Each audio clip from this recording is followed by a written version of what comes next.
할렐루야. 오후 예배 오시니까 좋죠? 네. 표정이 저보다 밝으셔야 됩니다. 네. 네. 좋습니다. 오늘은 요한계시록 13장인데요. 자, 이게 지금 요한계시록 13장에는 그 말도 많고 탈도 많은 666이 나와요. 근데 제가 우리 오전 예배에서 설교할 때 666 얘기를 안 했죠. 오전에 오셨던 분들, 다 새로 오셨네? 네, 할렐루야. 네.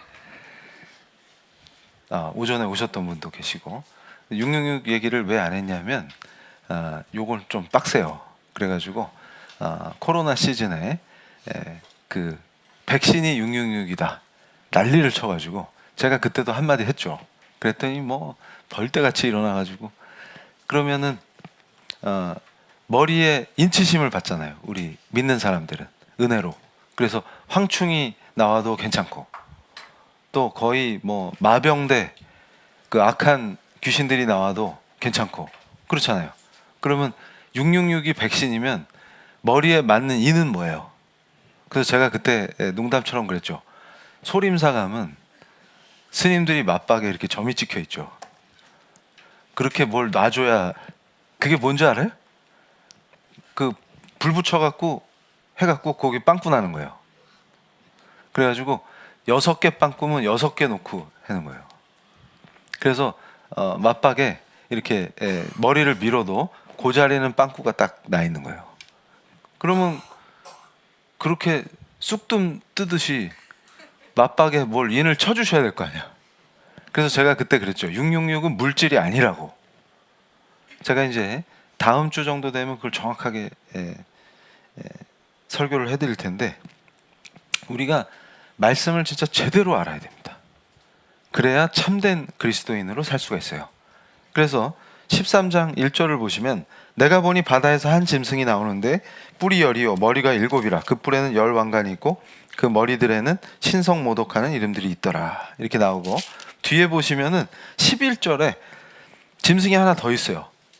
내가 봄에 또 다른 짐승이 땅에서 올라오니 어린 양같이 2뿔이 있고 용처럼 말을 하더라.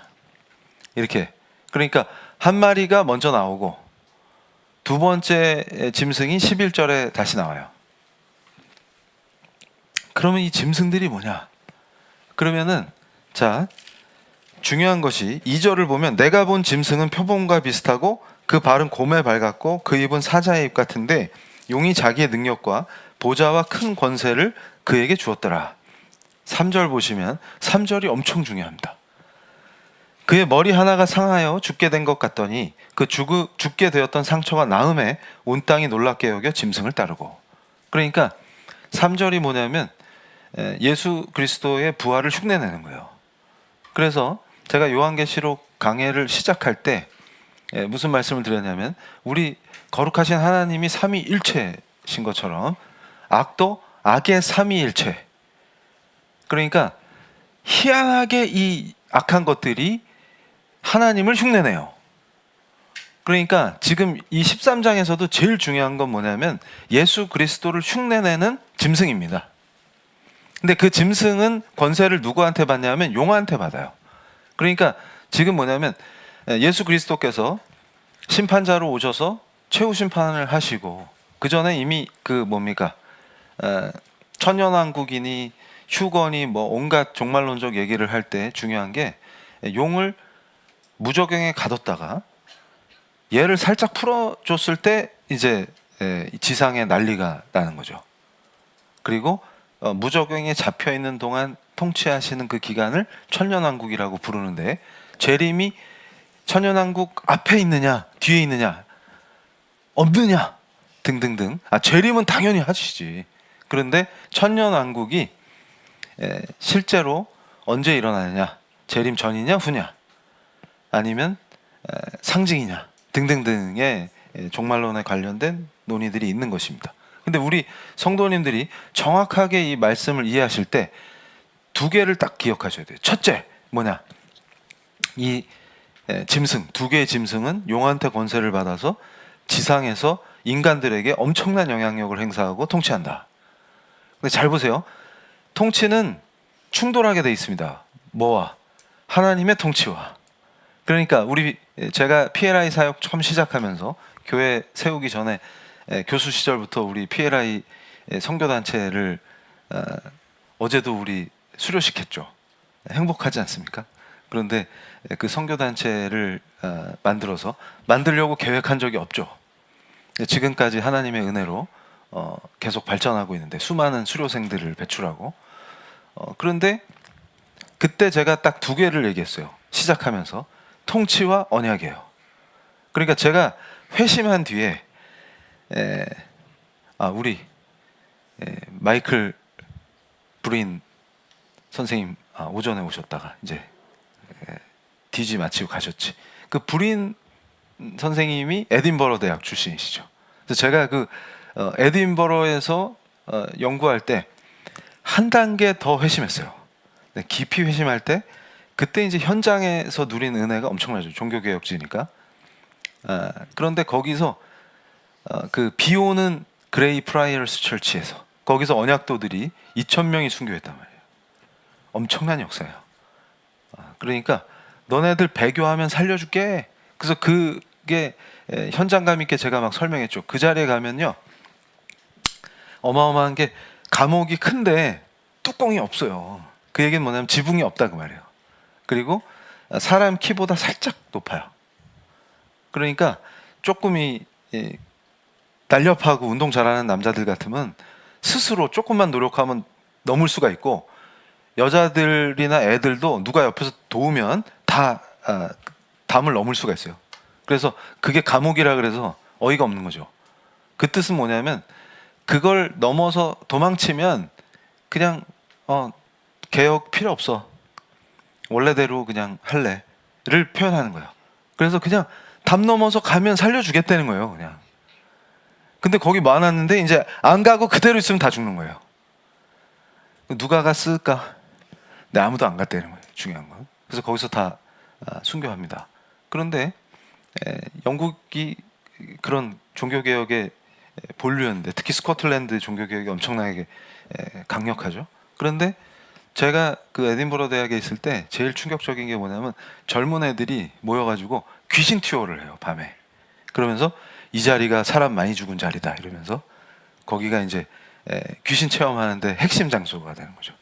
그래서 어이가 없어가지고 제가 이제 연구실에서 연구하다가 산책 겸 해서 그 교회 그 감옥, 뚜껑 없는 감옥 거기 와서 산책을 하면은 거기 관리하는 할아버지가 처음에는 저 동양애가 왜 매일같이 올까?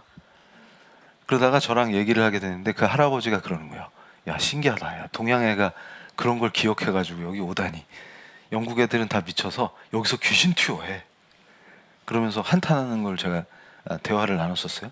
그런데 지금 이 얘기를 왜 하냐면 그 자리에서 제가 기도하다가 전기처럼 두 개의 단어, 계속 종교개혁을 연구하다 보니까, 그리고 하나님이 주신 자연법 이런 걸 연구하다가 거기서 그냥 폭풍 은혜를 받았는데 전기에 감전된 줄 알았어요.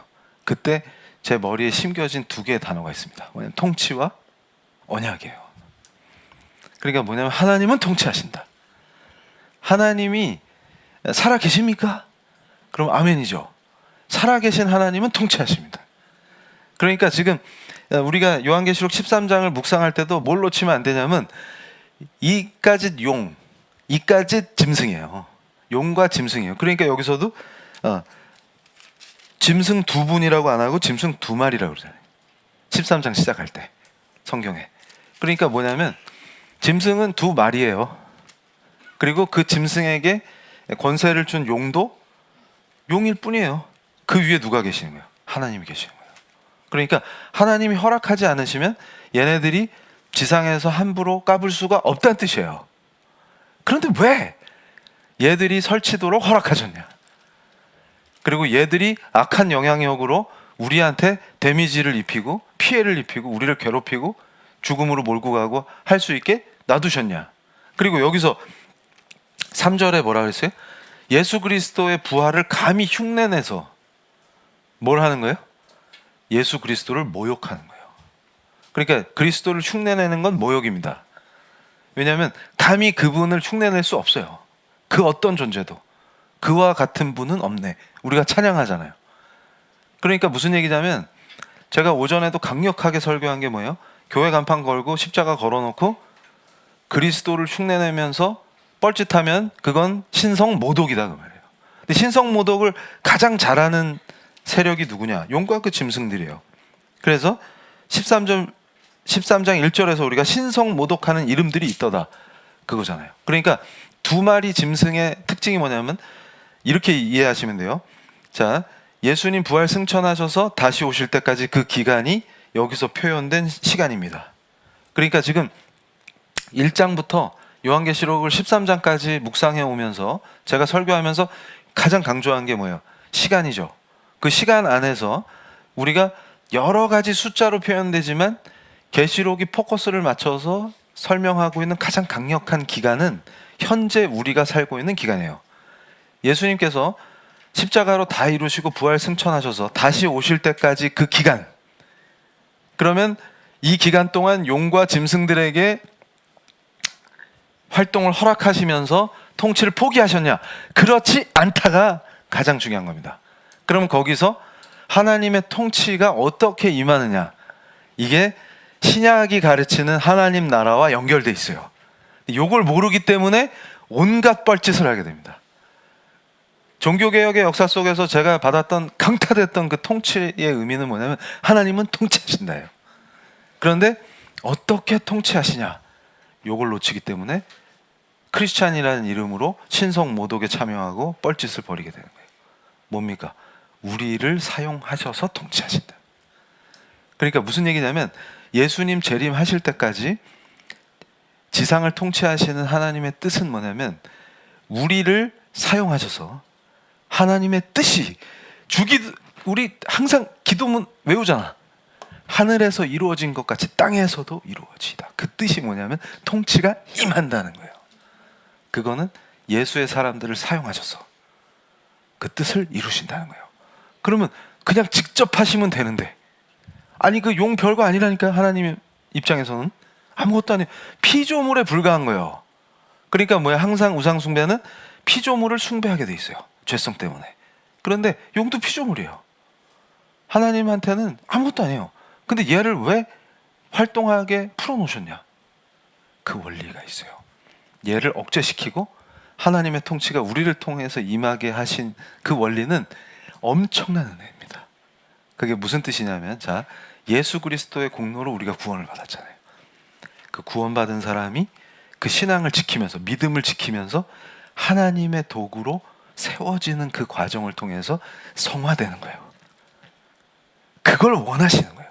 그러니까 무슨 얘기냐면 양육하신다. 잘 보세요. 자녀가 있는 부모님들은 애들을 키우시면서 느끼죠. 얘를 삐뚤어지기도 하고 개기기도 하고 덤비기도 하고 사고도 치고 오만 걸 하는데 얘를 어떻게 하고 싶은 거예요? 지금 잘 양육하고 싶죠. 그 원리예요. 그러니까 하나님께서 지상에서 우리를 양육하시는 거예요. 양육하신다는 게 지금 계시록에 여러 번 나왔단 말이에요. 양육하시는 거예요. 그래서 양육을 통한 통치입니다. 우리를 사용하신다는 거예요. 이 원리를 알아야 됩니다. 그런데 통치를 받을 때 뭘 놓치면 안 되냐? 언약이에요. 하나님은 언약을 반드시 이루십니다.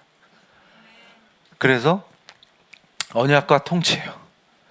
그럼 통치를 받을 때 여러 가지 시련이 있고 용과 그 짐승들의 힘에 눌릴 때도 있고 당할 때도 있고 그러겠네. 그럴 때 뭘 생각해야 돼요? 언약을 생각하는 거예요. 그 언약이 그냥 추상적인 게 아니고 쓰여져 있어. 그걸 뭐라고 불러요?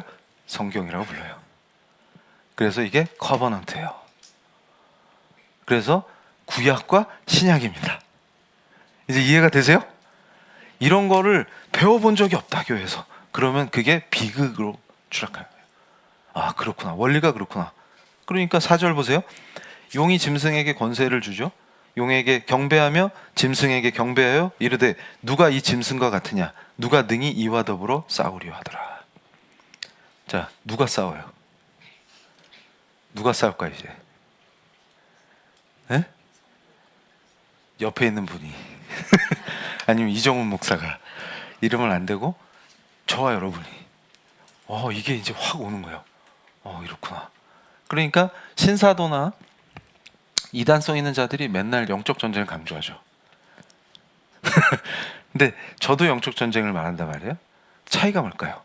그거를 오늘 제가 정확하게 설명을 해드릴게요. 그러니까 잘 보세요. 배교하게끔 하는 짐승, 불순종하고 신성 모독하게 만드는 짐승. 그 짐승이 교회를 삼키면 어떻게 돼요? 죽는 거예요. 근데 교회라고 이름 붙였으니까 괜찮겠지. 택도 아닌 소리 하지 말라 그래. 그래서 제가 오전에도 뭘 예를 들었어요? 독일 교회가 먹혔죠. 히틀러가 등장했을 때 뭐라 그랬어요? 히틀러는 하나님이 세운 분이야.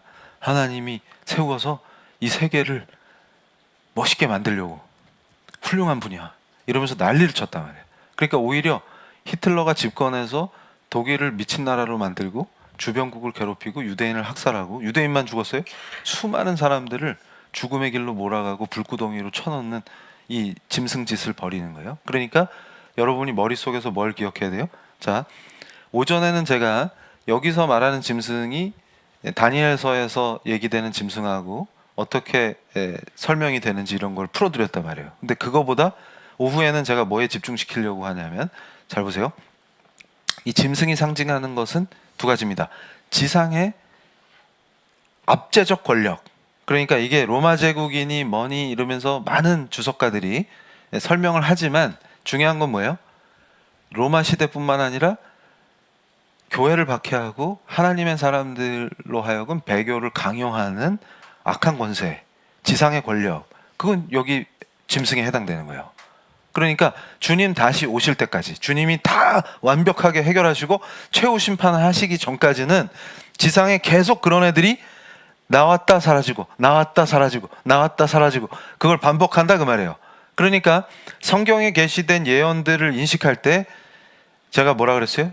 뭘 가르쳐 드렸어요? 원근법, 예언적 원근법. 그걸 foreshortening이라고 그러죠. 그게 기가 막힌 성경의 원리예요. 근데 그것도 한 번도 가르친 적이 없다. 그게 무슨 말이냐면, 자, 요한계시록뿐만 아니라 성경에 예언된 모든 예언들은 가깝고 먼 것이 우리가 인식하는 물리적 시간으로 배열돼 있지 않아요. 그 요한도 요한계시록을 계시를 받아서 이걸 쓰면서 시간 순서를 우리가 물리적으로 느끼는 그 시간 순서대로 정리한 게 아니에요. 그래서 어떤 것은 더 가까이 있는데 멀리 보이게 되고, 어떤 것은 멀리 있는데 임박한 것처럼 보이고, 이렇게 해서 어떻게 하는 거예요? 하나님의 뜻을 그대로 계시하시는 거예요.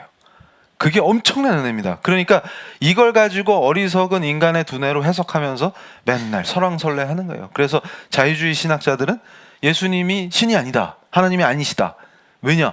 자기가 언제 올지 잘 모르더라, 안 가르쳐준다, 이러면서 뭐라 그래요? 하나님의 아들이 아닌 증거다, 이러고 돌아다니는. 그래서 아이고 이 무지한 것들아, 이 깊이 다니엘서와 에스겔서와 요한계시록을 함께 묵상하면서 이 성경이 얼마나 완벽한지, 우리는 인간은 불완전하잖아요. 완벽한지 그걸, 그 은혜를 깊이 더 느끼는 거예요. 어떤 의미예요? 자, 1세기에 바울이 느꼈던 임박성, 그리고 사도들에게 복음을 듣고 변화된 1세기 크리스찬들이 느꼈던 주님 곧 오신다고 하는 그 임박성을 21세기의 성도들이 똑같이 느끼게 만드신 거예요.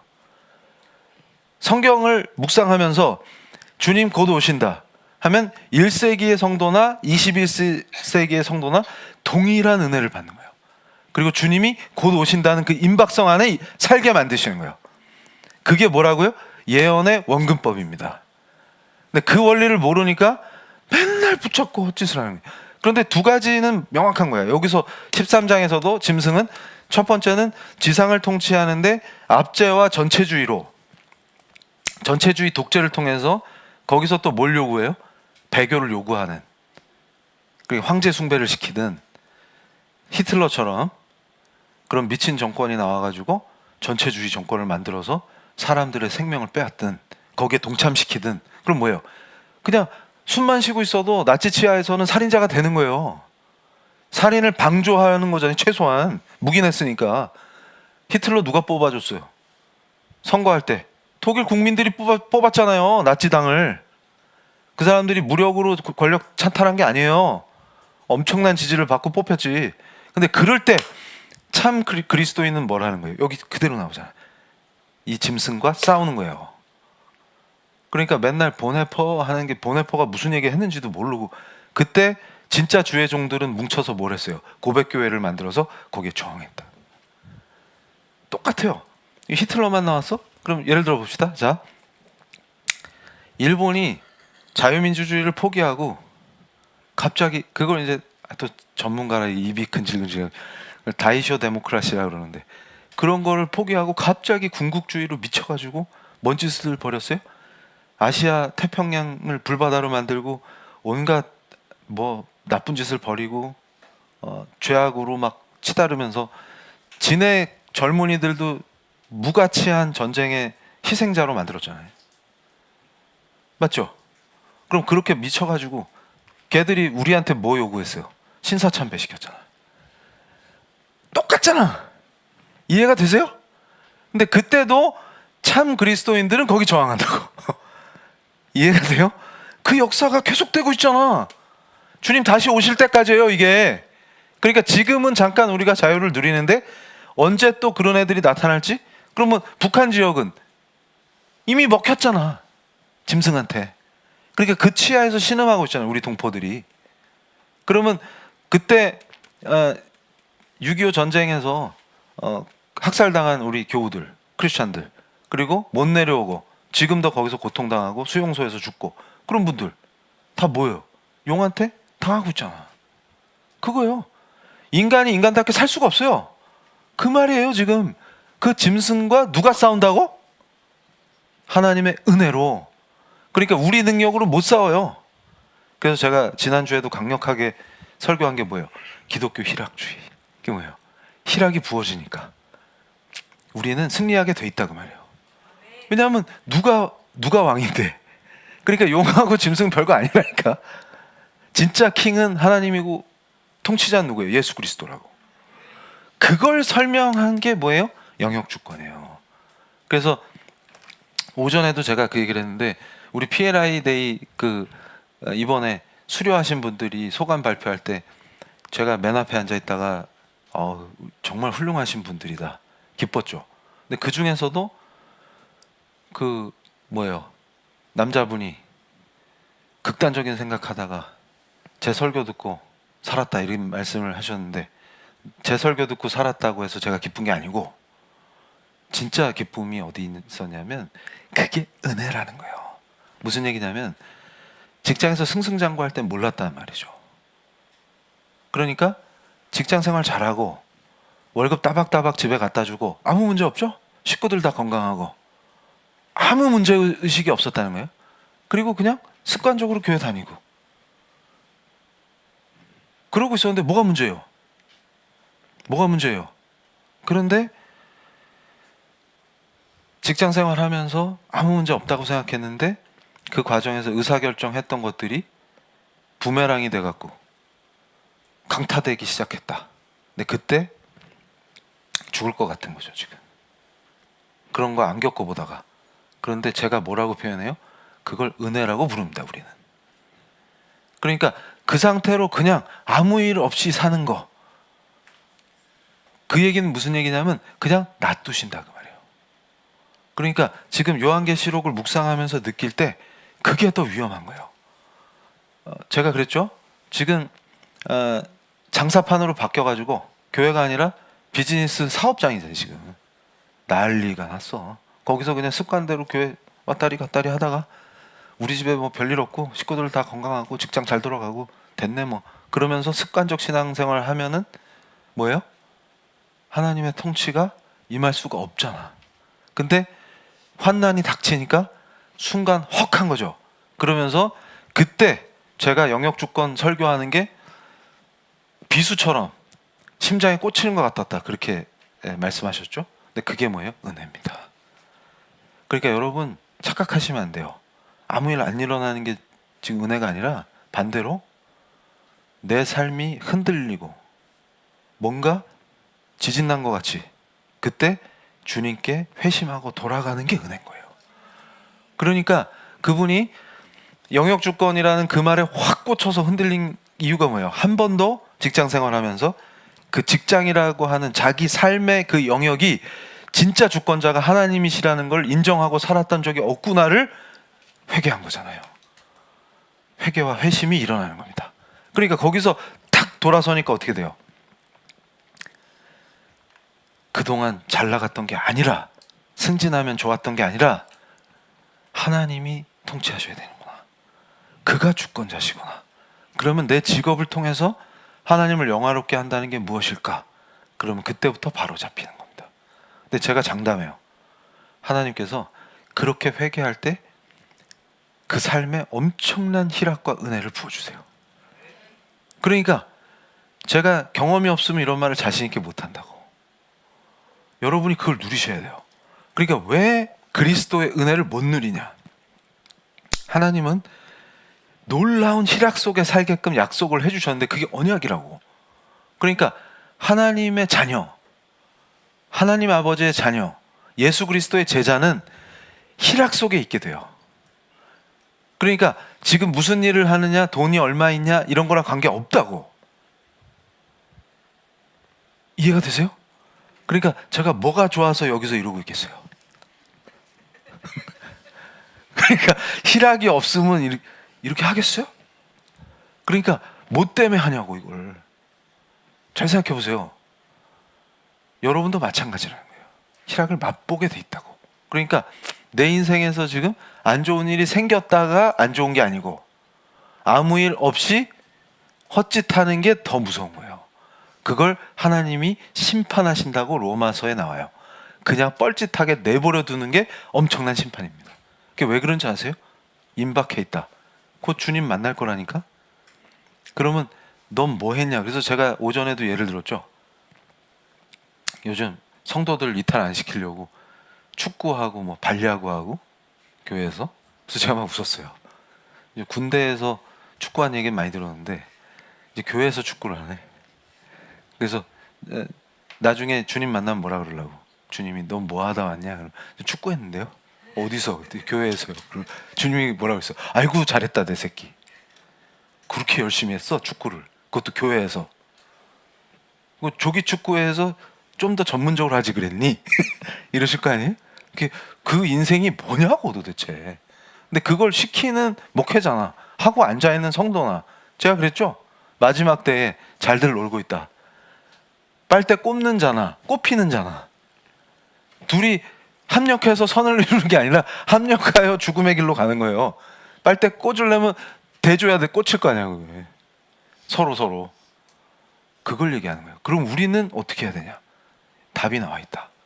그러면 자, 국가적 차원에서 개인적 차원에서 이걸 어떻게 읽어가냐? 그러면 지금 짐승은 두 가지라 그랬어요. 첫 번째는 뭐예요? 배교하게끔 만드는 강력한 자. 그리고 그게 형상화돼서 아예 그 시대를 통치하는 강력한 전체주의, 악한 통치. 그러니까 김일성 세습 권력 같은 거, 히틀러, 일본 군국주의 이런 것들과 같은 권력들, 이런 게 등장한단 말이에요. 근데 하나님께서는 항상 그런 악한 권력과 싸우게 하시는 게 누구예요? 예수의 사람들을 사용하셔서 싸우게 하신다. 이해가 되세요? 그러면 아직 지금은 우리가 다행히 그 기간을 살짝 피해 있죠. 이것도 제가 가끔 기도하다 그래요. 이 섭리를 느끼면서 아, 이때 태어나게 해주셔서 너무 감사합니다. 딱 이해가 되시죠? 그런데 이게 언제 뒤바뀔지는 또 알 수가 없어요. 근데 그거 예측하면서 예언한다고 설쳐봐야 다 헛다리야. 그래서 제가 PLI 특강 할 때도 어제도 말씀드렸죠? 그 이상한 목사 나타나가지고 1차 대전하고 2차 대전 사이에 예수님 재림하신다고 책을 6권 썼다고. 그런데 2차 대전 딱 끝났을 때 그때까지 안 오셨으니까 그 사람 얼마나 창피했을 것 같아요. 그동안 6권 사서 본 사람은 뭔데? 그러니까 제가 그러잖아요. 그런 짓 할 시간에 뭐예요? 성경을 묵상해야 돼요. 그래서 자, PPT 보여주세요. 이 엄청난 전쟁 속에서 자, 용과 짐승은 전체주의와 압제를 상징한다 그랬죠? 근데 저 그림이 뭐냐면 네덜란드가 독립을 선언하고 자유를 쟁취하는 거예요. 그러니까 제가 오전에는 마음이 급해가지고 자세히 설명을 안 했는데, 그렇다고 시간 초과 안 하니까 걱정 안 하셔도 돼요. 오후니까 제가 좀 더 자세히 설명을 드릴게요. 뭐냐면 스페인의 펠리페 2세한테 통치를 받고 있었어요. 근데 네덜란드의 크리스찬들이 종교개혁에 이게 확 들어오니까 개혁이다. 내가 개혁되니까 어떻게 돼요? 정치를 개혁하고 싶은 거예요. 그러니까 무슨 얘기냐면, 우리는 어떤 특정 정당이나 정치인을 지지하면서 그 사람이 하나님이 보냈디야 이 짓 하면 된다 그랬어요? 안 된다 그랬어요? 하지 말라고, 그거. 그래서 제가 지난 PLI 사역하면서 계속 말렸죠? 그랬더니 왜 교수님은 항상 우리를 말리십니까? 그리고 맨날 공부만 시킵니까? 근데 공부만 시킨 게 아니고 뭐예요? 개혁을 시킨 거예요. 내가 먼저 개혁이 돼야 돼요. 안 그러면 뻘짓에 동원돼요. 그리고 짐승의 도구로 전락하는 거예요. 그래서 제가 기도할 때마다 그러죠. 용의 놀이개가 되지 않게 해주십시오. 짐승의 장난감이 되지 않게 해주십시오. 우리 귀한 인생, 여러분 생명 하나하나가 얼마나 귀한지 생각해 보세요. 그 귀한 생명을 짐승의 놀이개로 전락시키면 안 되는 거예요. 하나님의 통치의 도구가 되고 하나님의 거룩한 자녀들이 돼야지. 예수의 제자로 서야 돼요. 그러니까 뭐예요? 저 당시에 다시 PPT 보여주세요. 제가 저 표현을 좋아해서 소개해 준 거예요. 저 시대에 벌써 1581년인 16세기에 종교개혁을 맛본 진짜 크리스찬들이 뭘 선포하는 거예요? 저 때는 군주가 강력한 권력을 가진 시대예요. 지금 21세기 아니에요? 한 나라의 군주는 하나님의 백성들을 무력 폭력으로부터 보호하기 위해서 세워주신 거다. 진짜 주권자는 누구예요? 하나님이다, 그 말이에요. 그래서 그의 백성들을 위해 세워지는 게 너다 하고 지배자를 향해서 얘기하는 거예요. 저 시대엔 저게 죽는 얘기예요. 잘못하면. 자, 백성들을 법과 이성으로 통치해야 되고, 언제나 지배자들은 하나님의 말씀과 하나님의 법에 순종해서 인간의 권리와 자유를 위해 지배해야 된다. 이걸 약속해야만 한다. 이게 뭐예요? 성경이 가르치는 언약이 정치에서 그대로 실현돼야 된다는 뜻이에요. 그러니까 무슨 얘기냐면, 법치의 역사적 원조는 모세입니다. 제가 깜짝 놀랐어요. PLI 사역 시작할 때 여긴 어디야? 조계종이야? 어디야? 세상에, 개혁교회라고 주장하는데 법치의 출발이 모세인지도 아는 크리스찬을 만나본 적이 없어. 나한테 처음 들었다는 거예요. 그래서 헐, 그럼 여태 어떻게 된 거예요? 뭘 행겨 지금까지? 그러니까 뭐예요? 잘 보세요. 우리는 법을 만드는 존재가 아니라 하나님이 법을 주시는 겁니다. 그래서 그 법을 받아서 순종하는 거예요. 근데 그 원리를 지상에 그대로, 하나님은 법으로 통치하시는 분이에요. 그 법이 어디 있어요? 여기 있잖아요. 신구약으로. 그러니까 이 원리가 지상에 실현되도록 노력하는 게 크리스찬이었어요. 그래서 기독교 문화가 뿌리내린 지역에서만 법치가 성공을 했다고. 이해가 되세요? 잘 보세요. 그게 법치의 역사예요. 그러니까 종교개혁 때도 영국의 리더들이 어떻게 생각한 거예요? 자, 하나님의 법을 지상에 실현하기 위해서 실정법을 만들어야 되잖아요. 국회에서. 그때 어떻게 한 거예요? 하나님의 법을 기준으로. 우리가 법을 만들 때 하나님의 법에 이게 어긋나는 거야, 상충하는 거야, 아니면 하나님 성경의 말씀에 맞는 얘기야 이게, 이렇게 심사하겠죠. 그 느낌을 가지셔야 돼요. 그래서 그걸 충실히 하는 사람들이 뭐예요? 국회에 진출하는 거예요. 의회에 진출하는 거예요. 그런 느낌으로 시작된 거예요. 뭐가? 자유민주주의가. 그러니까 종교개혁자들이 모여서 총회를 열었단 말이에요. 그게 웨스트민스터 총회예요. 그게 영국 의회의 출발입니다. 그거 보고 따라한 거예요. 그러니까 뭐예요? 교회의 역사가 정치의 역사를 끌고 갔다고. 근데 지금 어떻게 됐어요? 우리 꼴이. 교회가 수준 낮은 B급 집단으로 전락해가지고 세상의 걱정거리가 된 거예요. 오히려 정치 문화를 타락시키고, 안 그래도 타락한 정치를 크리스찬들이 무지해가지고 뻘짓하면서 난리를 치니까 어떻게 돼요? 더 추락시키고. 이게 우리 현실이에요. 그래서 PLI나 PL교회가 주장하는 개혁은 뭐예요? 내가 개혁돼서 그대로 하나님의 통치의 실행자가 됨으로 뭐예요? 일단 가정이 회복되는 거예요. 가정이 회복되고 그 가정이 회복된 내가 사회에 참여하니까 어떻게 돼요? 내가 들어가는 곳이 다 회복되는 거예요. 이 원리를 맛보라는 거예요. 그래서 제가 그러죠. 신사도나 이 악한 흐름을 뭐라고 하는 이유가 어디 있어요? 영지주의에 빠져서 자 영적인 실체가 있습니까 없습니까? 있어요. 성령 하나님 살아 계십니다. 삼위일체 하나님이에요. 그러니까 뭐예요? 용과 짐승으로 상징되는 얘들도 영적으로 활동하죠. 귀신이 있어요 없어요? 있어요. 그래서 제가 웃겼어요. 요즘 샤머니 판치죠. 온갖 미디어를 샤머니 나와야 유행을 뭐 인기를 끌더만. 그래서 제가 그랬잖아요. 지금은 탈종교의 시대가 인 것처럼 보이지만 많은 사람들이 제도권 종교를 이탈한다는 뜻이지. 그러니까 한국 교회도 이 통계 내고 데이터 분석하는 기관이 있죠. 그래서 계속해서 탈종교 시대다, 탈종교 시대다. 그래서 제가 그랬잖아요. 탈종교 시대가 아니요. 제도권 종교를 이탈한다는 거지. 오래된 제도권 종교, 불교에서 이탈하고 기독교에서 이탈한다는 거지. 샤먼은 지금 인기 절정이요. 오만 사람들이 무당 짓을 하고 거기 가서 돈을 바치고. 젊은 애들 보세요. 나는 종교 싫어요. 이런 애들이 전복 앉아 있어. 대학가가 점으로 난리가 났어. 그러면서 또 카드 가지고 장난치는, 불로 확 꼬실라 버린 거야. 그 가증이 여기는 짓들, 하나님이 싫어하는 거, 그런 짓만 골라가면. 그러니까 샤먼이 나와야 드라마도 인기를 끌고. 이게 뭔 짓이야 이게. 다 미쳐 돌아가는 거예요.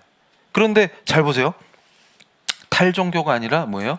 훨씬 더 강력하게. 그랬더니 크리스찬 연예인이 인터뷰를 했다고 기사를 보는데, 이 사람 크리스천인데 귀신은 안 믿어요. 그런데 그 샤먼 다루는 거기에 출연해요. 이래가지고 제가 그걸 기사를 보고 있다가, 주여, 이따위로 성도들을 가르치고 앉아있으니까. 그럼 귀신을 믿는다는 게 뭐예요? 귀신을 숭배한다는 거예요? 믿는다가 뭐예요? 귀신이 존재해 안 존재해? 그럼 성경에서 예수님이 귀신을 왜 쫓았대요? 존재하질 않는데. 얼척이 없어가지고 도대체. 그러니까 영적 세계에는 존재한다고. 근데 중요한 게 뭐냐면, 모여 앉아가지고, 자, 영지주의가 뭐라 그랬어요? 육적인 건 악한 거고 영적인 건 좋은 거예요. 그러면서 모여가지고 뻘짓하는 걸 영지주의라 그랬죠. 초기 교회에서부터 가장 강력한 교회의 적은 로마 황제가 아니라 누구라 그랬어요? 영지주의 이단이었다고. 신사도 짓 하면서 모여가지고 뭘 해요? 영적인 게 없다는 게 아니라 가상현실 세계를 만들어서 거기 빠지게 만들잖아요. 잘 보세요. 내 직장 개판됐어. 가정 개판됐어. 서로 으르렁거리고 다 파괴됐어. 그런데 나는 누구야? 교회 가서 성령의 불 이러면 쓰러지는 존재야. 그래서 신령한 걸 막 체험해. 그리고 계시도 받아. 그러니까 어떻게 돼요? 열나 신령해. 그게 뭐예요? 뭐랑 같은 거예요? 그래서 제가 캠퍼스에서도 학생들한테, PC방 죽돌이들한테, 너네 영적 세계에 임하지 마. 거기다가 아바타 만들어가지고 새로운 세계 하나 만들잖아요. 지금 거기 가서. 그럼 거기 빠져있는 게 왜 그래요? 현실이 괴로우니까. 거기 가서 도피하는 거잖아요. 그러니까 뭐예요? PC방 죽돌이는 그 순간 다른 피 안에 와 있는 거야. 지금 걔가. 현실로 돌아오면 찌질하고 왕따고 직장도 못 구하고 학점도 지금 이정훈 교수한테 맨날 D 받았는데 F는 잘 안 줘. 재수 강할까 봐. 걔를 빨리 떨어뜨려야 되거든. 나와 멀어지게 해야 되거든. 그러니까 맨날 C, D야. 그리고 연구실 찾아가서 B로 올려주시면 안 돼요. 그럼 닥쳐라 이러고. 그러니까 뭐예요? 거기 가서 맨날 그 짓 하는 거예요. 근데 교회가 그 판을 깔아주니까 뭐예요? 그게 부흥이야? 그 피난처네. 거기 다 모아놓고. 근데 제가 뭘 얘기해요? 성경은 그렇지가 않아요. 리얼이에요. 리얼. 내 현실을 하나님의 은혜로 송두리째 개혁시켜버리신다. 놀라운 은혜다. 확 뒤집어 엎어버린. 그러니까 뭐예요? 가정이 회복되고 직장에서 나의 선한 영향력이 강화되고, 이게 놀라운 역사가 일어나요. 이걸 체험을 해야 된다고. 그 안에서 뭐예요? 영적 싸움을 벌여나가는 가운데서 끊임없이 희락을 부어주시는 거예요. 그래서 승리하게 하신다고. 그걸 체험하는 거예요. 그렇게 해서 지상에 살 동안 주님이랑 최대 밀착된 관계. 왜냐하면 그 안에서 어렵잖아요. 두렵고. 저도 두려울 때 많았어요. 그럴 때마다 어떻게 돼요? 더 기도하고 말씀으로 더 깊이 들어가고. 그럴 때 어떻게 해요? 주님이 어떻게 나를 만져주시는지, 내 상황을 어떻게 바꿔주시는지를 계속 체험하죠. 그 안에서 희락이 부어지죠. 그러다 보니까 어떻게 돼? 착하면 척 하면서 주님하고 손발이 맞기 시작하는 거예요. 그럼 어떻게 돼? 딱 엎드려서 기도할 때 놀라운 주의 은혜가 느껴지고 그분이 이렇게 역사하시는구나. 그 얘기는 뭐예요? 친해진다. 그 말이에요. 친해진다. 그 과정이구나. 그러다가 어떻게 된 거예요? 네덜란드 사람들이 개혁을 맛보니까 압제를 당하는 게 아니라 자유를 찾자.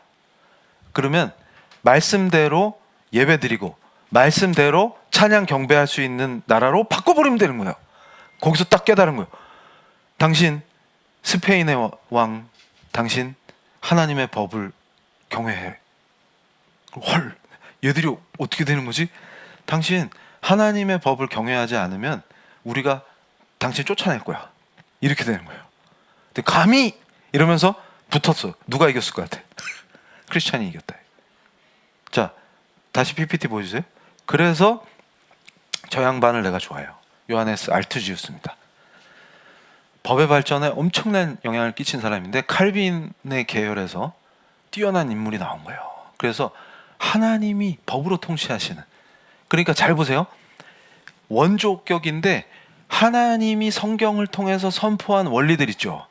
그리고 우리 크리스찬들에게 가르쳐 주신 그 가치, 무엇이 선한 것이고 무엇이 공정한 것이고 무엇이 악이고 무엇이 죄다, 그거를 실제 현실 정치에 어떻게 실현하면 되는지, 어떻게 그 가치들이 법과 정치를 통해서 지상에 실현돼야 되는지를 이론적으로 체계화시켰다. 그래서 그게 끊임없이 발전하는 거예요.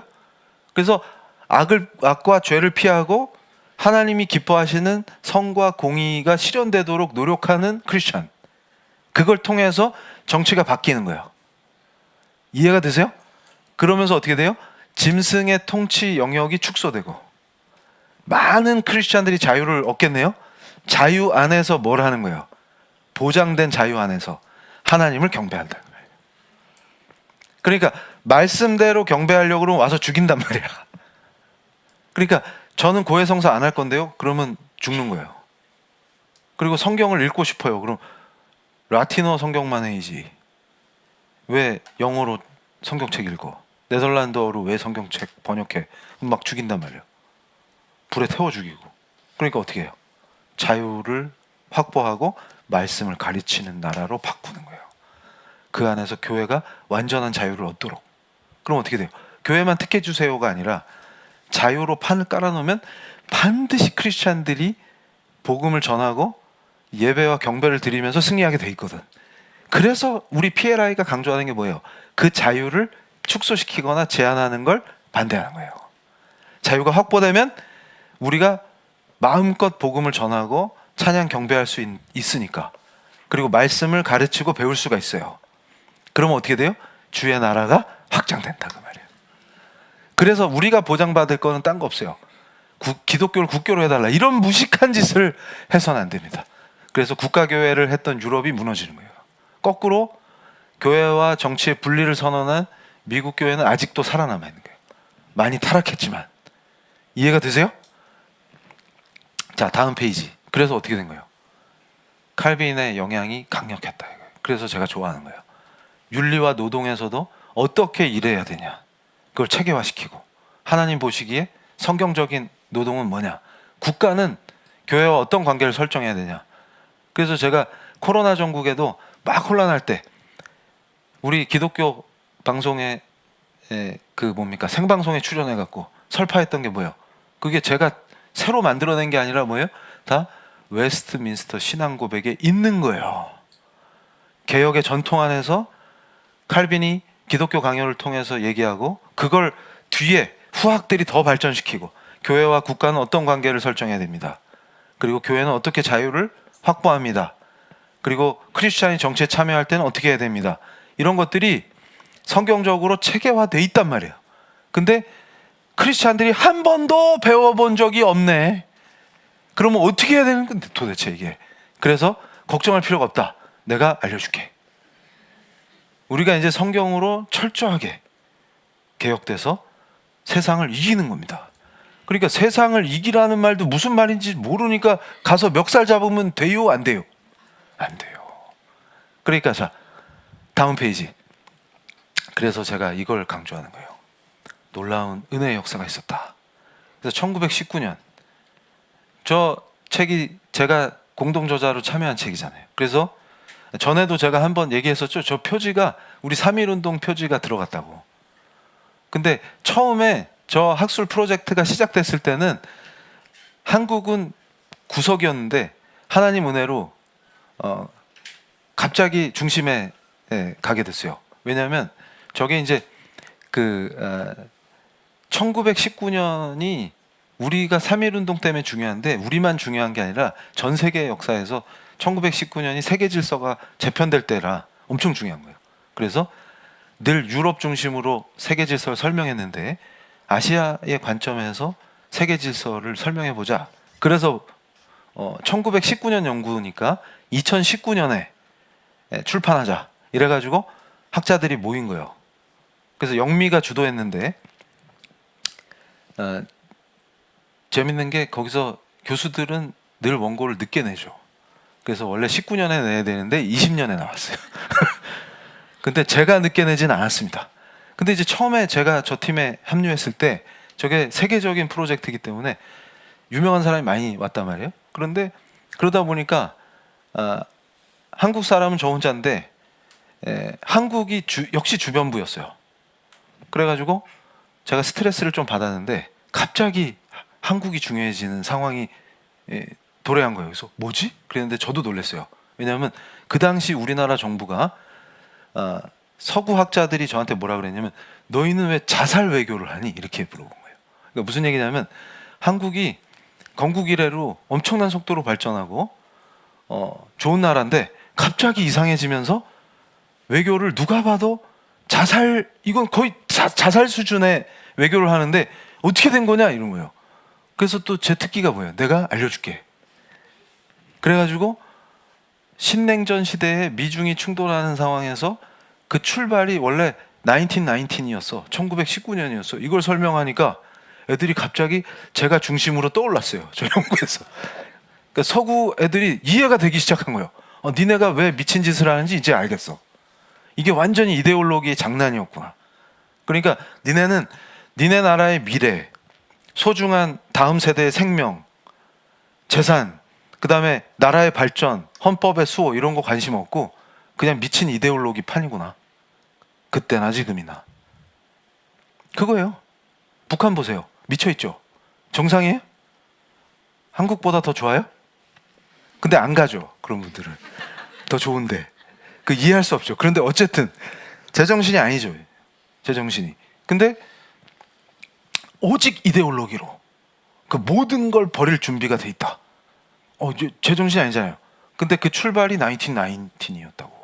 그걸 설명하니까 갑자기 서구 학자들이 이해가 되는 거야. 야, 너네가 이해되기 시작했어. 이래가지고 그래서 저 표지 사진도 원래 3.1운동 사진이 없었는데 제가 한번 강연하다가 설명한 적 있죠. 그래가지고 저 편집자 유명한 교수가 저한테 야, 3.1운동 사진 좀 보내줘 그랬는데 제가 실수로 8.15 사진을 보냈다고. 그랬더니 왜 이렇게 사람들 표정이 밝어? 그래가지고 3.1운동 지금 심각해야 되는데 그래서 크리스찬들은 원래 긍정적이야 이렇게 제가 하고서 미안한데 내가 그러면 다른 적절한 사진을 보내줄 테니까 좀만 기다려 이러고서 국가기록원에서 3.1운동 사진을 찾아서 다시 보내줬다. 그래서 저게 그 책 카바에 3.1운동이 들어간 거예요. 그런데 중요한 게 뭐예요? 저기서 베르사유를 넘었는데 제가 저기서 소개한 게 뭐냐면 그때만 해도 한국에서 거의 아는 사람이 없어요. 1919년에 필라델피아에서 4월 달에 대한 독립을 선언합니다. 그래서 저게 나중에 뮤지컬도 나오고 그랬는데 제가 그분들한테 엄청 화를 냈었어요. 왜냐하면 단군 타령하면 안 된다. 근데 마지막 피날레가 완전 단군. 제가 그날 혈압이 올라가지고 많이 보세요 이렇게 홍보하다가 갑자기 이게 너무 화가 나가지고 그거 빼라고 다음 공연부터. 근데 이거 너무 자세히 얘기하면 위험하니까 요까지만. 근데 어쨌든 그래서 저게 굉장히 역사적으로 중요합니다. 우리 대한민국의 출발에서. 그러니까 무슨 얘기냐면 한반도에서 3.1 운동이 일어났는데 우리 교우들이 엄청 당한 거예요. 왜냐하면 일제가 교회를 그렇게 싫어했어요. 그래서 나중에 제가 백오인 사건도 한국교회에서 하면서 풀어드릴 텐데 왜 그렇게 교회를 미워하느냐. 그 원리가 계시록에 나온다니까. 그러니까 배교하게끔 강요하게끔 돼 있다고.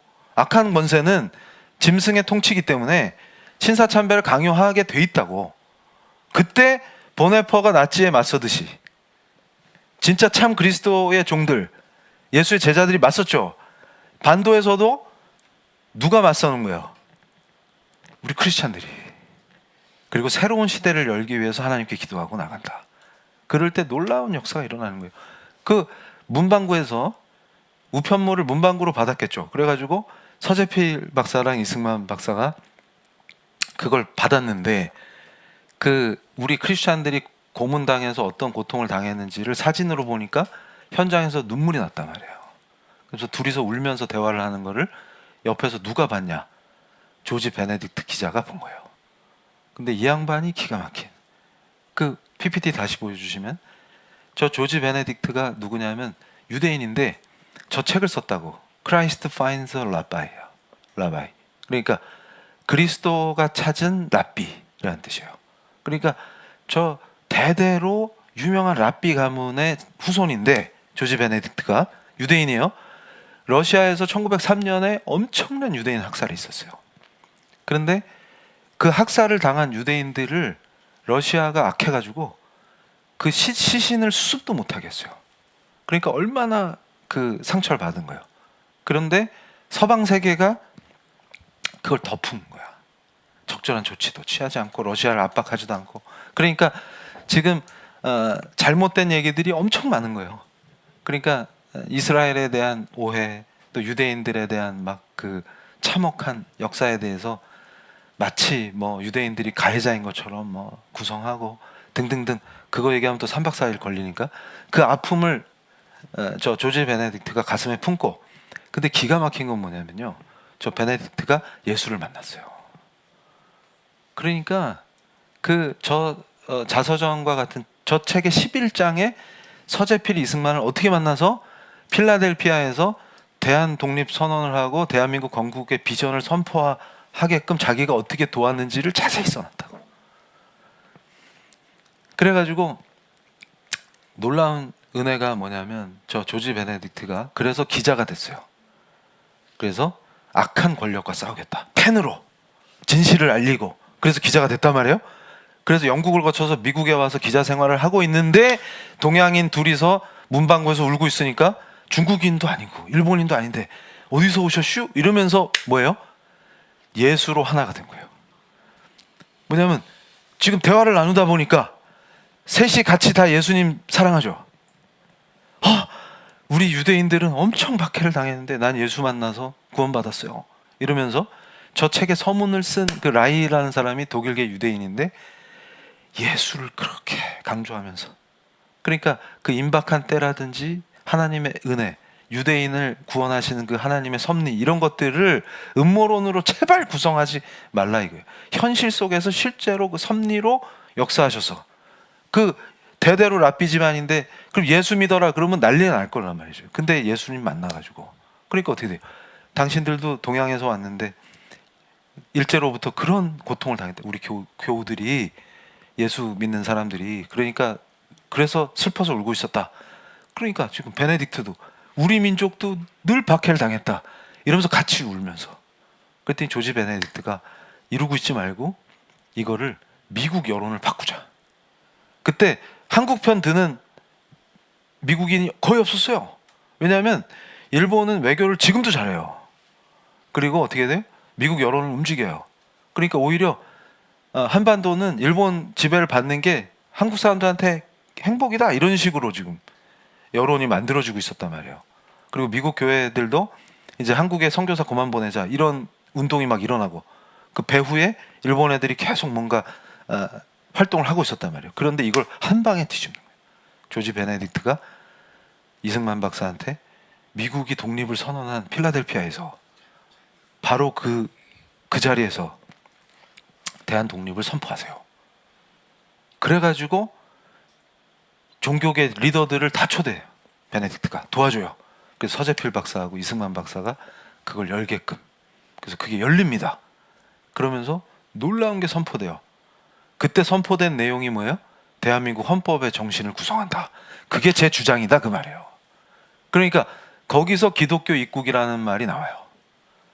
근데 그걸 또 오해해가지고 탈레반 애들이 신종국가 세우듯이 기독교 국가 세우자, 그렇게 무식하게 우리가 가면 안 됩니다. 우리가 얘기하는 게 뭐예요? 기독교 입국이라는 것은 기독교가 얘기하는 성경이 가르치는 그 가치를 뭐예요? 정치와 법의 영역에 실현하는 거예요. 그러니까 안 믿는 사람한테 기독교 정치로 강요한다, 그 뜻이 아니라 하나님의 사람들이 중심이 돼서 성경이 가르치는 하나님이 기뻐하시는 하나님 법이 선포하는 그 가치를 현실에서 실현할 수 있도록 한다, 그 말이에요.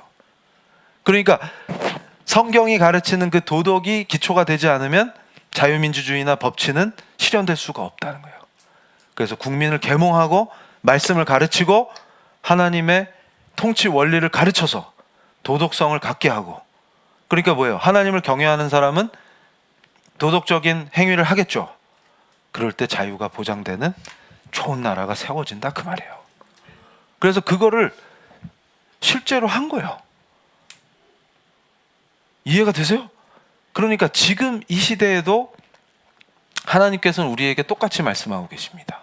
그러면 가끔 그런 분들이 있어요. 이제 말씀을 정리하면, 자, 저런 분들은 엄청나게 스케일이 커가지고 개인사를 넘어서 대한민국을 어떻게 세울 건지, 독립과 건국의 이 비전을 품고 크게 스케일 크게 움직이시는데, 저는 지금 내 한 몸 가누기도 힘들어요. 이럴 수가 있죠. 그래서 제가 뭐라 그래요? 그거 오전에도 그랬어요. 사이즈가 중요한 게 아니다. Size doesn't matter. 사이즈는 문제가 아니다, 이렇게 얘기합니다. 왜냐하면 내가 먼저 개혁되는 게 우선이에요. 잘 보세요. 자, 우리 다음 세대를 키울 때도 서재필 같은 인물, 제가 나중에 한국교회에서 이미 예전에 한번 강의했었는데, 서재필 강의하면 다 울어요. 어떻게 그렇게 강력하고 뛰어난 지도자가 그 짧은 시간에 세워집니까? 이런 게 하나님 은혜가 아니면 설명이 안 돼요. 그런데 저는 확신해요. 뭐냐면 우리가 제대로 하나님의 품에서 우리 다음 세대를 키우면 그런 인물이 됩니다. 그러니까 먼 얘기가 아니라고. 근데 자꾸 멀게 생각해. 그러면 내 자신은 뭡니까? 라고 할 때 잘 보세요. 나라를 세우고 변화시키는 것도 중요한데 그 모든 개혁의 출발점이 어디라 그랬어요? 내가 개혁되지 않으면 닭광이다. 그래서 PLI가 강조하는 게 뭐예요? 개인의 신앙이에요. 종교개혁에서 제일 중요한 게 뭐냐면 바로 저와 여러분, 그 개인의 신앙이 개혁되지 않으면 아무것도 개혁되지 않아요. 내가 개혁됐을 때 뭐가 개혁돼요? 교회가 개혁돼요. 그래서 제가 강조하죠. 종교개혁 시대에 그 타락하고 무식한 사제들에 의해서 완전히 암흑처럼 돼 있을 때 빛이 갑자기 개혁자들이 나타날 때, 루터가 나타나고 칼빈이 나타날 때 자동으로 개혁이 되는 게 아니라 이미 평신도들이 굉장히 뛰어나게 이미 지식을 축적하고 훈련이 돼가지고 개혁을 뒷받침했기 때문에 뒤집어진 거예요. 그러니까 지금 이 시대에 우리가 좌절하고 있는 게 아니라 PLI 사역의 핵심이 뭐예요? 바로 여러분이 집단지성으로 개혁될 때 사기꾼 같은 목회자들이 설 곳이 없어지는 거예요. 그리고 타락한 교회가 바뀌는 거예요. 그 역사가 우리 시대의 제2의 종교개혁으로 일어날 줄로 믿습니다. 그러려면 어떻게 돼야 된다고요? 내가 먼저 개혁돼서 내 삶을, 내가 재정관리를, 내 직업을, 내 가정을 어떻게 성경적으로 천국으로 만드냐. 실패나 고통, 좌절이 중요한 게 아니에요. 그걸 통해서 우린 더 강해집니다. 그 원리를 받아들이는 거예요. 그래서 오히려 그냥 놔두신 게 아니라 환난이나 시련이나 고통을 당해서 내가 실수로 하나님의 사람이기 때문에 간섭하신 거예요. 그러니까 브레이크가 지금 들어온 거예요. 그건 은혜입니다. 오히려 그대로 폭주하게 놔두면 죽는 거예요. 오히려 브레이크가 걸어졌어요. 그리고 시련이 왔어요. 환난을 당했어요. 오히려 지금이 하나님의 은혜의 때다. 그럼 어떻게 하는 거예요? 기도로 승리로 바꾸는 거예요. 역전입니다. 그러니까 항상 역전이에요. 모든 기독교의 역사는 역전입니다. 그러니까 우리 신앙의 선배님들도 뭐예요? 구속되기로 몰렸잖아요. 지금 최악의 상태잖아요. 그런데 어떻게 돼요? 역전시키시잖아요. 그러니까 역전을 기대하는 겁니다. 그래서 오늘 오후에도 뜨겁게 기도하실 때 마음속에 강력한 은혜, 그러니까 오직 은혜예요. 다른 거 구하지 마세요. 마음속에 그냥 내 삶에 오직 예수 그리스도의 은혜를 부어주시옵소서. 그냥 은혜로 철철 넘치게. 지금 내가 시련을 당하거나 환난을 당하거나 어려움 속에 있다면 이게 기회입니다. 돌이켜서 주의 그 놀라우신 은혜와 사랑을 받는 그 희락 속으로 더 깊이 들어갈 수 있는 엄청난 기회예요. 은혜로 만져주시고 내 삶에 그냥 은혜를 들이부어 주시옵소서.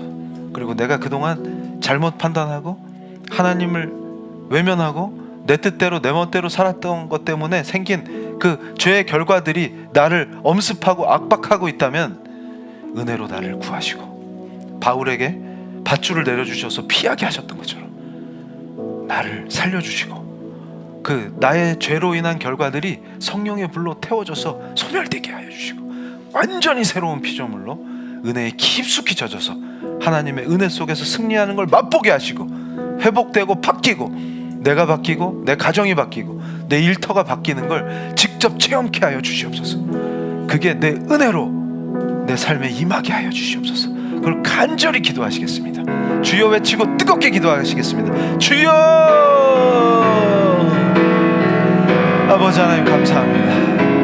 오늘 이 거룩한 주일 내가 무릎을 꿇고 하나님의 은혜를 구합니다. 오직 은혜, 오직 은혜로만, 오직 은혜로만 저의 잘못된 결정들, 하나님을 외면했던 그 시간들 속에서 죄로 인해서 얼룩진 것들이 아버지 이미 예수 그리스도께서 십자가로 모든 것을 해결해 주셨음을 믿음으로 그 믿음의 의로 모든 것이 전환되길 원합니다. 아버지 죄의 결과들이 성령의 불로 소멸되게 하시고 예수 그리스도의 그 십자가와 연합함으로 새로운 피조물로 부활함으로 그 부활의 생명과 능력이 내 일상에 임하게 하여 주시옵소서. 부활의 생명과 능력과 그것을 쏟아 부어주시는 그 사랑의 은혜가 내 삶을 가득 충만케 하여 주시옵소서. 삶 속에서 오직 예수 그리스도를 사랑함으로 누리게 되는 그 희락을 맛보게 하시고 기쁨으로 충만한 가운데에서 주의 도구로 쓰임받게 하시고 이 선한 싸움을 싸워나가는 용사로 예수 그리스도의 참된 제자로 그리스도의 사람으로 하나님 아버지의 사랑받는 자녀로 제 삶을 송두리째 변화시켜 주시옵소서. 지금까지 헛된 시간들, 잘못된 판단들, 잘못된 결정들, 잘못된 신앙들 아버지 완전히 뒤집어 엎어서 새롭게 하시며 내 삶에서 강력한 회심이 일어나게 하시며 그 회심 안에서 모든 것이 뒤바뀌고 새롭게 되며 새살이 돋고 상처가 아물고 회복됨으로 주님을 온전히 찬양 경배케 하는 그 놀라운 은혜 속으로 더 깊이 기독교 희락의 그 참맛을 맛보는 삶으로 생명의 삶으로 구주 그리스도께서 다스리시는 놀라운 그 통치의 도구로 하나님 아버지의 사랑받는 자녀로 예수 그리스도의 참된 제자로 우리를 세워 주시옵소서. 이곳에서 기도드리는 지체들의 기도를 들으시고 아버지 하나님 우리 지체들의 삶 속에 성령 하나님 충만히 임재하심으로 그들의 삶을 변화시키시고 사랑으로만 평화로만 평강으로만 은혜로만 충만케 하여 주시옵소서. 모든 선택이 모든 결정이 이제 주님을 따름으로 주의 통치가 임함으로 하나님 나라가 확장되는 가운데에서 아버지 가정에서 하나님 나라 천국을 맛보게 하시고 승리한 주의 제자답게 아버지 하나님 직업의 영역을 다스리게 하실 권세를 부어주시옵소서. 용과 짐승의 권세에 맞설 놀라운 충만한 은혜를 부어주시고 시락 속에서 영적 전쟁에서 승리할 수 있도록 우리를 붙들어 주시옵소서. 하나님 아버지가 공급하시는 그 놀라우신 은혜와 사랑 속에서 승리를 맛보는 참된 예수 그리스도의 사람으로, 하나님 아버지의 사랑받는 자녀로 다시 설 수 있게 하여 주시옵소서. 오직 주님의 참된 통치가 나를 통하여 지상에 실현되게 하시고, 주의 그 영토가 나를 통하여 확장되게 하시며, 주를 증거하고 예수 그리스도의 증인이 되는 놀라운 은혜의 삶을 살 수 있도록 아버지, 우리 지체들을 이끄시며 축복하여 주시옵소서. 자, 이제 한 번 더 기도하실 때, 오늘 이 거룩한 예배에서 하나님 아버지께서 모든 것을 회복시켜 주시고 고쳐주시고 나의 일상을 예수 그리스도의 충만하신 사랑과 은혜로만 충족시켜 주실 줄로 믿습니다.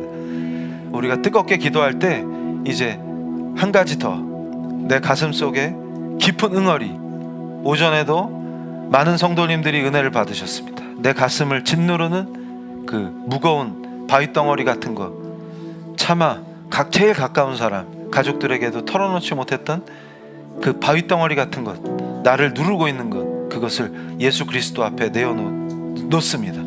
그 발 아래 내려놓습니다. 오늘 이 시간 성령님의 도우심과 은혜로 그 악한 것이 소멸될 줄로 믿습니다. 우리가 기도할 때 우리를 정결케 하시며 그 악하고 더러운 내 숨통을 막고 내 가슴을 누르고 답답하게 하는 설명할 수 없는 그것, 그 더러운 것을 온전히 치유하여 주시옵소서. 말끔히 깨끗해져서 통쾌하고 시원한 가운데에서 나를 부르신 그곳에서 온전히 회복된 강력한 주의 능력으로 용과 짐승의 권세를 이기고, 내 직장을 하나님의 통치의 선한 영향력으로 그 영역 주권의 실행자로 우리를 세워주실 줄로 믿습니다. 나가서 돌파하고 승리하는 강력한 능력자로, 비참하게 찌그러져서 가상현실 세계에 몰두하는 더러운 신앙이 아니라, 그런 종교에 물든 종교인이 아니라 현실을 바꾸고 현실이 나를 통하여 하나님 나라가 임하는 그 놀라운 역사가 우리를 통해서 실현될 수 있도록 특별히 주께서 간섭하시고 다스리시어 모든 것이 회복되고 승리의 길로 인도하여 주시옵소서 하고 뜨겁게 기도하시겠습니다. 주여! 아버지 감사합니다. 내 가슴을 누르는 것, 아버지, 숨 쉴 때 답답했던 것, 그 가슴 속에 맺혀있는 그 더러운 것을 예수 그리스도의 발 아래 내려놓습니다. 아버지, 이 시간 성령님 치유하시고 손대셔서 그것이 온전히 다 소멸되게 하여 주시옵소서. 온전히 회복되고 은혜와 사랑으로 충만한 가운데에서 비즈니스 영역에서 막혀있던 길이 열리게 하여 주시옵소서. 이 지체들에게 아버지 특별한 은총을 내려 주시옵소서. 기도하는 우리 지체들에게, 온라인으로 함께 기도하는 지체들에게 아버지, 이 기도 속에서 뜨겁게 성령님 임재하심으로 아버지, 이들의 상처를 치유하시고 막힌 것을 뚫어주시고 상쾌하고 통쾌한 성령의 은혜를 누리게 하여 주시옵소서. 새롭게 월요일부터 시작될 일상 속에서 아버지 하나님, 가정에 막힌 것들, 눌렸던 것들, 관계의 고통 아버지 회복되게 하셔서 가정이 천국으로 바뀌게 하시고, 직장생활 속에서 억눌린 것들 아버지, 왜곡되어서 고통받은 것들, 비즈니스가 막힌 것들, 재정의 어려움 아버지 하나님, 관계의 어려움, 고통들이 아버지 새롭게 통치하신 아버지 하나님의 놀라우신 은혜와 축복하시는 그 통치의 능력으로 용과 짐승의 권세를 이기고 예수 그리스도를 증거하고자 결단한 우리 성도들의 삶 속에서 특별히 역사하여 주시옵소서. 특별히 아버지 하나님 승리로 이끌어 주실 줄로 믿습니다. 특별히 역사하여 주시옵소서. 성령 하나님 임재하시는 가운데에서 그 각자의 그 고통을 만지시고 회복시키시며 눌렸던 것들을 아버지 회복시켜 주시고 나가서 다스리는 놀라운 권세를 부어 주시옵소서. 승리하게 하여 주시옵소서. 아버지 하나님, 모든 은혜와 사랑에 감사를 드립니다. 제가 대표로 기도할 때 한 마음으로 함께 기도하시겠습니다. 아버지 하나님 감사합니다. 오늘 이 거룩한 주일 우리가 말씀을 듣고 결단하게 하시니 감사합니다. 아버지, 내일부터 새로 시작될 그 삶 속에서 이제 더 이상 용과 짐승의 놀이개로 전락하지 않게 우리를 붙들어 주시옵소서. 가정이 회복돼서 천국을 맛보는 가정으로 변화되게 하여 주시옵소서. 관계의 고통이 아버지 내리누를 때 내가 먼저 예수의 사랑으로 변화되고 예수를 뜨겁게 사랑하는 존재가 되므로 그 사랑이 흘러나감으로 가족들이 치유되고 회복돼서 나를 중심으로 가정이 하나님께서 부어주신 은혜를 맛보며 사랑의 공동체로 주님의 몸된 가정으로 변화되므로 가정에서 천국을 누리게 하여 주시옵소서. 또 우리가 일터로 나아갈 때 하나님께서 세우신 바로 그가 나라는 절대 주권의 그 통치하시는 영역 주권의 그 원리가 나를 통하여 실현되게 하셨어. 내가 직장에서 세워짐을 받을 때 놀라운 선한 영향력으로 정복하고 다스릴 수 있는 권세를 허락하여 주시옵소서. 나를 막아선 재정 문제라든가 나를 막아선 현실의 담장이 예수 그리스도의 높으신 뜻과 그 권능이 임함으로 그 권세가 임함으로 그 담벼락이 허물어지게 하여 주시옵소서. 나의 앞길이 시온의 대로와 같이 열리게 하여 주시옵소서. 우리 지체들의 역사 속에서 삶 속에서 그것을 맛보게 하여 주시옵소서.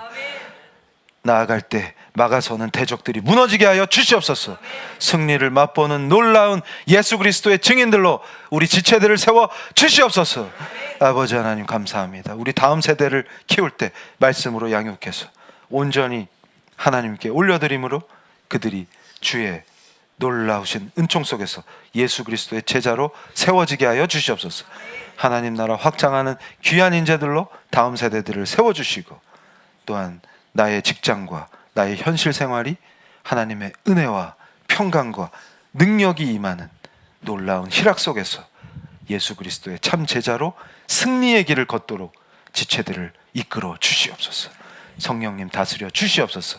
하나님 은혜로 세워진 이 주님의 몸된 교회 PL교회가 더욱더 반석에 서게 하시며 예수 그리스도를 높이고 증거하며 개혁의 본이 되므로 한국교회를 개혁하는 데 쓰임받게 하시고 세계 선교에 우리 지체들을 사용하여 주시옵소서. 예수 그리스도의 이름으로 기도합니다. 할렐루야. 감사합니다. 자, 봉헌기도 드리겠습니다. 아버지 하나님 감사합니다. 우리 사랑하는 지체들이 삶의 현장에서 하나님 은혜로 수확한 것들 다시 하나님께 올려드립니다. 아버지 기뻐 받아 주시옵소서. 삶의 영역 속에서 부르신 그 직장에서 아버지 하나님 하나님의 놀라우신 은총과 사랑과 도우심과 예수 그리스도의 통치하시는 능력을 체험함으로 그 희락 속에서 주님을 증거하는 주의 도구들로 우리 지체들을 사용하여 주시옵소서. 시온의 대로를 걷게 하여 주시옵소서. 승리의 길로 인도하여 주시옵소서.